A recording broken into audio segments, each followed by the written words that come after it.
오늘 같이 나눌 하나님 말씀은 사무엘하 14장 25절과 26절 그리고 사무엘하 18장 9절 두 군데의 말씀을 볼 텐데요.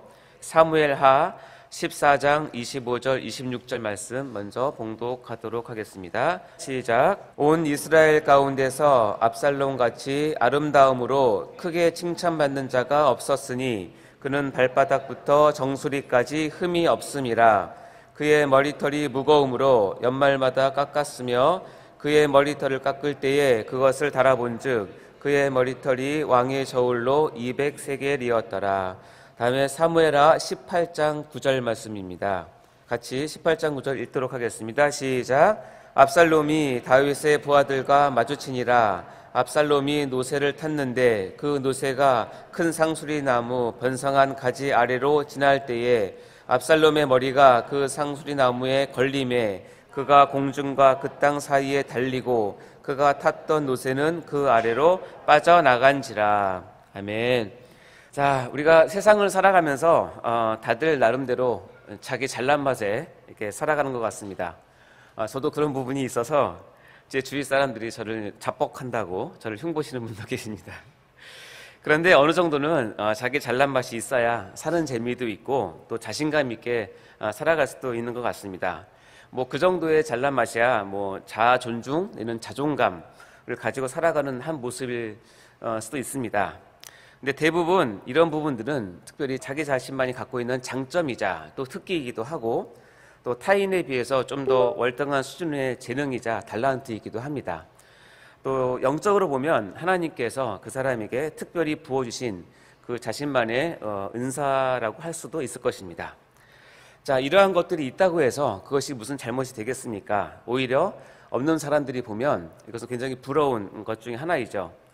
그리고 이것들은 자기 자신만의 무기가 되어서 세상을 살아가거나 특별히 주님의 사역을 감당하는데 큰 도움이 되는 것도 사실이기도 합니다.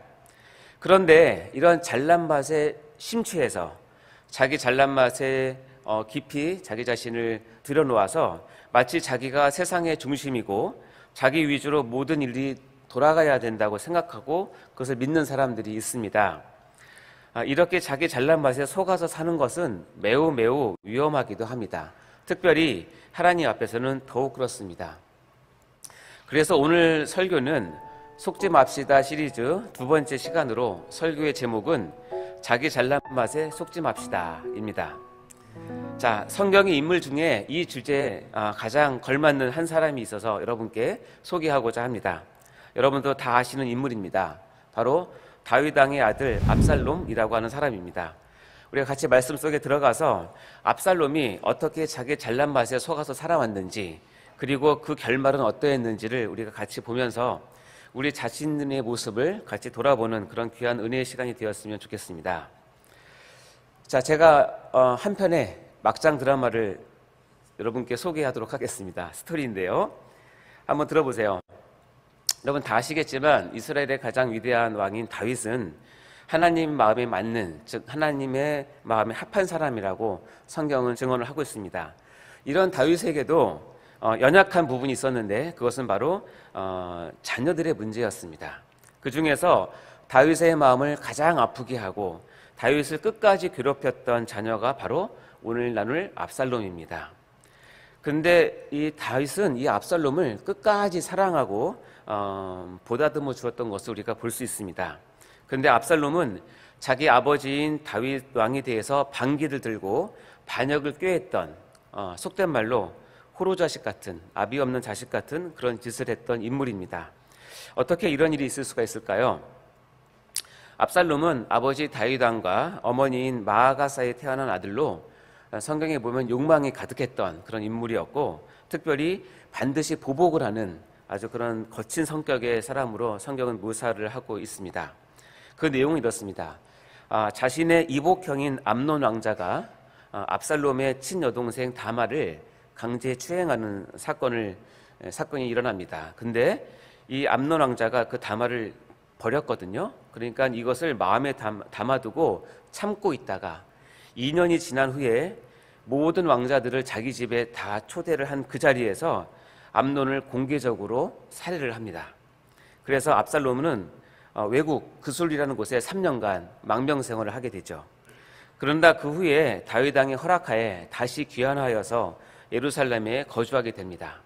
그러면서 압살롬은 차츰 자기 아버지 다윗을 몰아내고 자신이 왕이 되고자 하는 역모를 꾸미게 됩니다. 이 역모의 내용을 사무엘하 14장부터 18장까지 매우 자세히 기록을 하고 있는데요.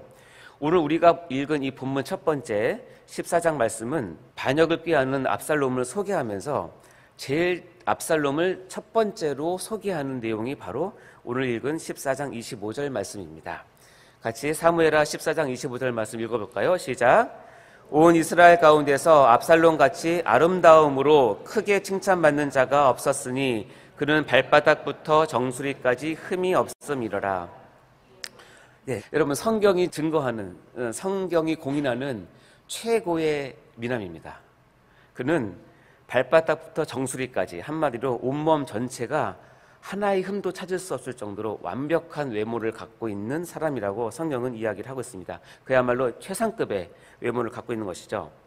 그래서 온 이스라엘 사람들이 압살롬을 칭찬했다라고 표현하고 있습니다. 여기서 칭찬받는에 해당되는 헬라어는 레할렐인데 이는 존경받을 만한 대상을 존경하고 칭찬하고 찬양하는 데 사용되는 단어입니다. 어디서 많이 듣던 단어죠? 이 단어는 바로 할렐루야 할 때 그 할렐입니다. 즉 하나님을 찬양한다는 문구에서 가장 많이 쓰이는 할렐루야의 단어를 이루는 이 할렐을 지금 누가 받고 있냐면 압살롬이 사람들에게 받고 있는 것이죠. 이로 보건대 압살롬은 이 수려한 외모 때문에 온 이스라엘 백성의 찬양을 한 몸에 받았던 당대 BTS와 같은 최고의 아이돌과 같은 그런 인기남이었던 것입니다. 한마디로 그는 하나님의 마음에 합한 아버지 다윗과는 달리 사람들의 눈에 합한 자였던 것입니다. 압살롬이 아버지 다윗을 대항해서 이 모반, 반역을 시도하는 것에는 아마도 자신의 외적 조건을 의지했던 교만으로부터 출발한 것이라고 생각됩니다. 왜냐하면 그의 외모에 이끌린 백성들이 그의 지지 기반이 되었기 때문에 이런 반역이 가능했던 것이죠. 그러나 여기서 우리는 한 가지 심각한 우려가 있음을 우리는 알 수 있습니다. 무엇이냐면 외모로 판단하는 이스라엘 백성의 그 평가는 그리고 중심을 보시고 판단하시는 하나님의 평가와는 정면으로 대치가 될 수 있기 때문에 그렇습니다. 하나님은 이러한 분이십니다. 사무엘상 16장 7절을 보면 이런 말씀이 있죠. 맨 밑에 보면 내가 보는 것은 사람과 같지 아니하니 사람은 외모를 보거니와 나 여호와는 무엇을 본다? 중심을 보느니라 하시더라. 하나님은 중심을 보지만 많은 사람들은 그 사람의 외모와 조건을 보고 따라가게 되는 것이 우리의 어떤 아이러니입니다. 자, 이러한 압살롬의 빼어난 외모들 중에서 성경은 그가 눈이라든가 코라든가 신장이라든가 이런 것들을 설명하고 있는 것이 아니라 그 다음 절에는 유독 한 곳을 지명해서 보여주고 있습니다. 그것은 바로 사무엘하 14장 26절 말씀인데요. 한번 읽어보도록 하겠습니다. 시작. 그의 머리털이 무거움으로 연말마다 깎았으며 그의 머리털을 깎을 때에 그것을 달아본 즉 그의 머리털이 왕의 저울로 200세겔이었더라. 이 한 절에서 압살롬이 얼마나 완벽했던 그 외모를 갖고 있었는데 그 중에서 첫 번째 꼽는 외모는 뭐냐면 머리털이라고 얘기합니다. 이 한 절에서 머리털이 무려 3번이나 나오죠. 한마디로 그의 머리털은 완벽한 외모의 최절정, 핵심 중의 핵심, 최종 미모의 완성판이라고 할 수 있습니다. 여러분 담임 목사님께 설교를 들어서 아시겠지만 히브리인에게 있어서 이 머리털이라고 하는 것은 그 자체로 힘과 용기와 능력을 상징하는 것인데 압살롬의 머리털이 자신을 짓누를 정도로 무거웠다고 표현하고 있는 것으로 보아서는 그는 주위 사람들에게 힘과 용기와 능력이 매우 탁월한 것처럼 보였을 가능성이 많습니다. 뿐만 아니라 압살롬은 이 머리를 1년에 한 번 깎았다고 합니다. 그리고 그때 그 머리털의 무게를 봐서 왕의 저울로 200세겔이었다라고 성경은 기록을 하고 있습니다.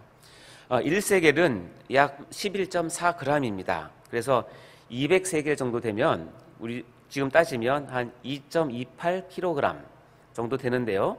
근데 왕의 저울로 달았다라고 하는 것은 왕의 저울은 일반 저울보다 2배 정도 더 값어치를 치기 때문에 압살롬의 머리털의 무게는 대략 4.5kg 정도로 추정해 볼 수 있습니다. 당시 이스라엘 보통 남자들이 1년 동안 머리카락의 무게는 평균 500g이라고 하니까 다른 사람들보다 무려 9배나 더 넘는 머리카락의 숱을 자랑하고 그 무게를 자랑한 것입니다. 이것이 왜 가능하냐면 당시 왕족들은 머리카락에 기름도 바르고 다음에 금가루를 뿌리고 다니면서 단장을 했다고 합니다. 그래서 머리카락이 더 무거웠을 것입니다. 자, 이렇게 압살롬은 수려한 외모를 지녔을 뿐 아니라 기름과 금가루로 단장한 머리카락을 흩날리고 다녔음을 우리가 쉽게 상상해 볼 수 있습니다. 여러분 한번 상상해 보십시오. 머리가 나가서 머리가 딱 흔들면 주위에서 뭐 오빠 뭐 그런 거죠. 그 장면을 우리가 쉽게 상상해 볼 수 있습니다. 따라서 이 압살롬은 당시에 많은 사람들에게 있어서 흠모의 대상이었습니다. 자, 이렇게 멋진 외모를 갖는다는 것이 그 잘못은 아닙니다. 근데 문제는 뭐냐면 이런 귀한 외모는 그 자체가 어쩌면 하나님께서 선천적으로 부어주시는 축복이자 은사라고 할 수 있지요. 근데 문제는 뭐냐면 이러한 자기 잘난 맛을 느끼게 해주는 그만의 장점으로 압살롬은 자신의 욕망을 채우는데 그것을 사용한다는 것입니다. 즉 악하게 사용한다는 것이죠. 사무엘하 15장 6절에 보면 이렇게 되어 있습니다. 우리 같이 한 목소리 읽어볼까요? 시작. 이스라엘 무리 중에 왕께 재판을 청하러 오는 자들마다 압살롬의 행함이 이와 같아서 이스라엘 사람의 마음을 압살롬이 훔치니라. 자, 이 반역을 꾀하면서 이 압살롬이 했던 것은 뭐냐면 자신의 그 뛰어난 외모를 통해서 언변을 통해서 그리고 백성들을 사랑하는 척하는 것을 통해서 이스라엘 사람들의 마음을 다윗 왕에게서부터 빼앗아서 좀 자기에게로 빼앗는 도적질을 하는 것이죠. 이와 같이 압살롬은 자신의 멋진 외모를 이용해서 이스라엘 사람들의 마음을 아버지 다윗에게서 훔치는 그런 악한 일을 한 것입니다. 그리고 그것을 기반으로 압살롬은 자기 아버지 다윗을 반역하게 된 것이죠. 그리고 이 반역은 거의 성공할 뻔했습니다. 반란을 일으킨 후에 파죽지세로 아버지 다윗을 잡으려고 예루살렘으로 입성한 압살롬은 이미 도망가버린 아버지 다윗을 대신해서 다윗의 후궁들과 벌건 대낮에 백성들이 다 보는 앞에서 동침함으로써 이제 다윗의 시대는 끝났고 이제는 자신 압살롬의 시대가 왔다는 것을 만천하에 드러내는 막장 드라마를 연출합니다. 그러나 하나님께서는 이 반역 사건에 기가 막히게 관여하셔서 하나님의 통치와 섭리를 통해서 압살롬의 대반역 사건을 마무리하게 하십니다. 그 내용이 아까 읽었던 사무엘하에 잘 기록이 되어 있는데요. 결국 마지막에는 압살롬의 혁명 군대와 다윗의 정부군 사이에 마지막 전투가 치열하게 벌어지게 되고 이 전투에서 하나님의 도우심으로 다윗의 정부군이 승리를 하게 됩니다. 그러면서 압살롬이 이 전투에서 죽게 되는데요. 이 압살롬의 마지막 죽음 장면을 성경은 유독 자세하게 기록하여서 우리에게 큰 교훈을 주고 있습니다. 그 마지막 죽음 장면을 보도록 하겠습니다. 사무엘하 18장 9절입니다. 같이 읽어보도록 하겠습니다. 시작. 압살롬이 다윗의 부하들과 마주치니라. 압살롬이 노새를 탔는데 그 노새가 큰 상수리 나무 번성한 가지 아래로 지날 때에 압살롬의 머리가 그 상수리 나무에 걸림에 그가 공중과 그 땅 사이에 달리고 그가 탔던 노새는 그 아래로 빠져나간지라.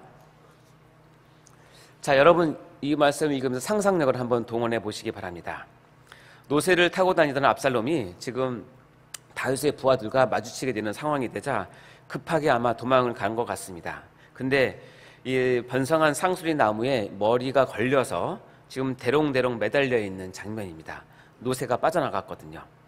이 장면은 어떤 학자들은 여기에서는 머리라고 되어 있기 때문에 압살롬의 목 부분이 걸렸다라고 해석하기도 하지만 여러 정황상 그리고 성경의 흐름과 단어를 가만히 보면 이것은 머리가 아니라 정확히 그의 머리카락이 걸린 것으로 해석할 수 있습니다.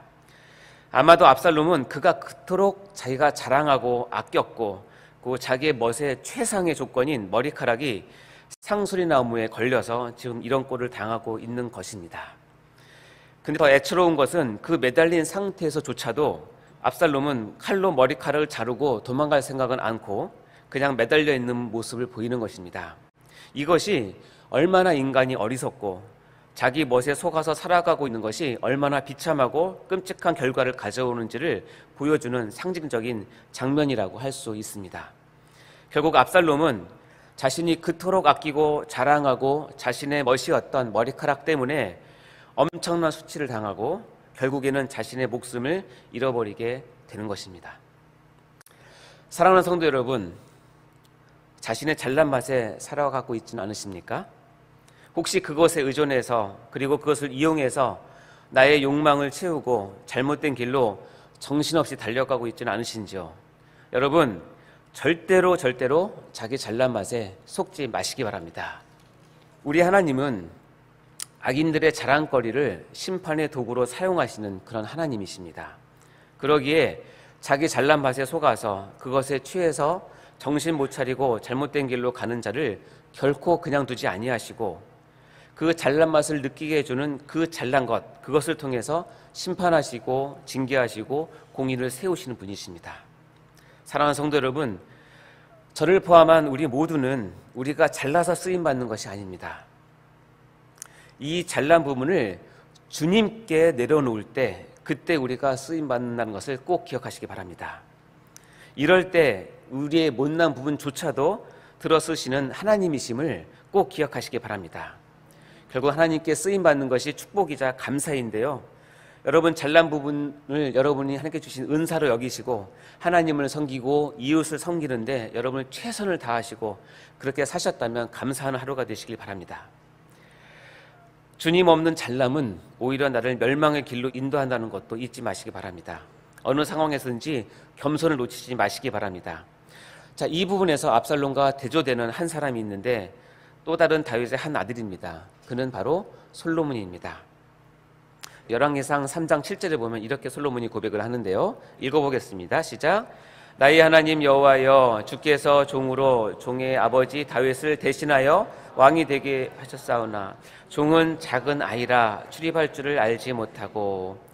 이렇게 자기 자신을 하나님께 낮추고 스스로를 작은 아이라고 고백했던 솔로몬에게는 하나님께서 엄청난 축복을 부어주시고 그로 인해 솔로몬은 전무후무하게 하나님께 쓰임을 받게 됩니다.